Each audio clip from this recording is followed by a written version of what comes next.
কৰিম সকলোকে গৰুৰ পঘাৰে বান্ধি ব্ৰহ্মপুত্ৰ নৈত উটুৱাই দিবৰ কাৰণে আমি অসমীয়া ৰাইজ সাজু হৈছো।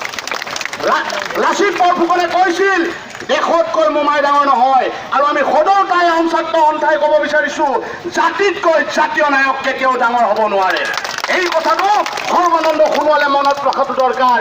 যিদৰে অসমীয়া জাতিয়ে জাতীয় নায়কৰ উপাধি দিবলৈ এক ছেকেণ্ডো সময় চিন্তা কৰা নাছিল, ঠিক তেনেকৈ সেই জাতীয় নায়কৰ উপাধি কাঢ়ি লৈ জাতীয় কলংক জাতীয় খলনায়কৰ উপাধি দিবলৈ কিন্তু এক ছেকেণ্ডো চিন্তা নকৰিব।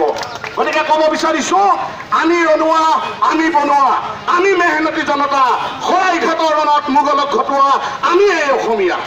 সদৌ আগত ক'ব বিচাৰিছো চলিছে জলক মণ্ডন সংগ্ৰাম, আমি আগুৱাম। অসমৰ আকাশত চানি ধৰা কলীয়া ডাৱৰ আমি আঁতৰাম, আমি আঁতৰাম, আমি আঁতৰাম। সদৌ তাই আহোম ছাত্ৰ সন্থা জিন্দাবাদ, জাতীয় ঐক্য জিন্দাবাদ।